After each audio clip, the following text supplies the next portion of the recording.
Hi there, Ramon Osa with you here, and welcome to the third video in our forehand training series. I hope you're enjoying developing your forehand into a consistent weapon. I know these pugs are. They keep trying to hop over the silver fence that we have here and keep trying to sneak into the shot. In this video, we're going to talk about the follow-through. There's a lot of confusion about the follow-through. A lot of players come up and ask me, well, is it a windshield wiper? Do I go over the shoulder? What is it? We know the follow-through is key because if you do it right, you get more power, directional control, and plus you look and feel really cool. Hey, nothing wrong with that, right? So where do we start? Well, if you watch the pros on TV, there's like a million different follow-throughs. And it's really easy to get drawn into, oh, this is how my favorite guy follows through, so that's how I'm going to do it. Hey, that's how I used to do it. I used to watch Federer and say, well, he finishes like this, so that's what I'm going to do. Our goal in this video is to give you a crystal clear picture of what exactly you should be doing when you follow through. And we're going to do this really simply by giving you just 3 easy principles to follow that'll automatically help you follow through the right way. Sound good? Let's get started. The first principle is, drum roll please, relax. Now I know you're probably thinking, thanks for the breakthrough thought here, Ramon. Well, stay with me here. What I found is when we're relaxed and we couple this with the next 2 principles that you're about to learn, you will automatically follow through correctly.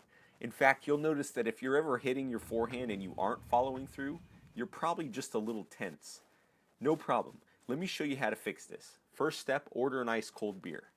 Okay, I'm just kidding. By the way, I've used these relaxation techniques with guys who have bone-crushing grips and tell me that they feel super stiff out on the court, and almost immediately they feel more relaxed than before, so this can work for you as well.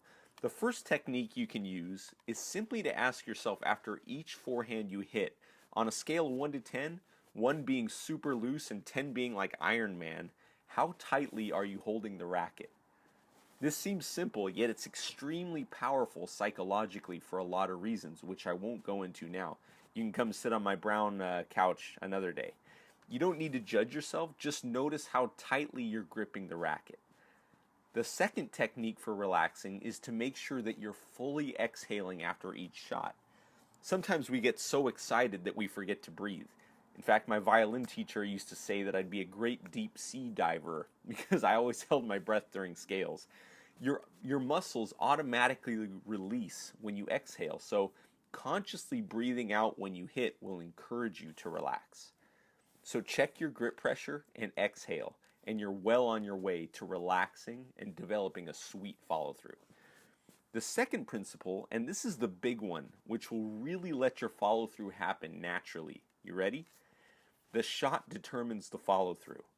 Once I understood this, it all made sense to me. So if you're hitting with massive topspin, for example, your racket is going to have to go up from low to high to impart the spin. So your racket will just slide straight up, kind of like Nadal does. The more low to high you go, the more topspin you'll create. If you're hitting a high ball down into the court, your follow through will naturally come down and across your body like this. If you have to hit a quick dipping passing shot, it's going to be a little short follow through like this. And if you want a driving topspin forehand, it'll naturally go up and across. So your follow through is all about cause and effect. You don't need to get locked into one follow through. And in fact, that's the worst thing you can do because as we said, your follow through will be based on the situation and what your racket is doing to the ball as you approach contact. The third principle is really icing on the cake, and it's get your non-hitting arm out of the way. Now you may have heard that your non-hitting arm is just as important as your hitting arm, and that's totally true. But what exactly should it be doing? You see, we learned in the previous video that during the forehand stroke, your non-hitting arm stays with the racket during the takeback, and should look kind of like this as you prepare to swing.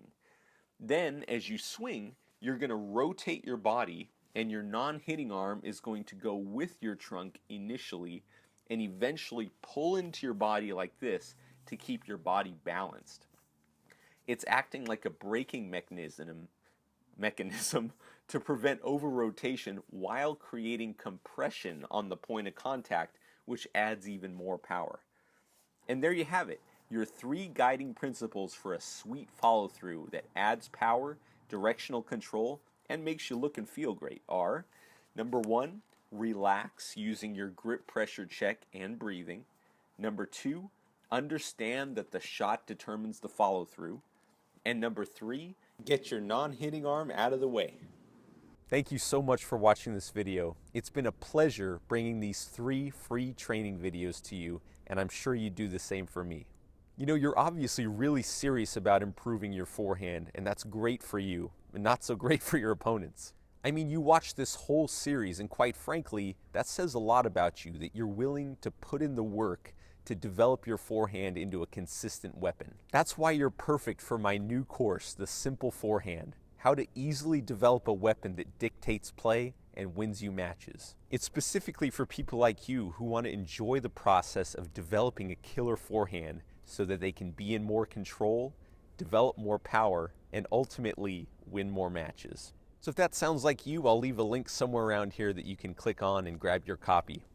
Regardless of whether or not you decide to invest in the Simple Forehand, I want to sincerely thank you for taking the time out of your day to watch this video. I had a great time making it for you, and I'll see you in the next one. Bye for now.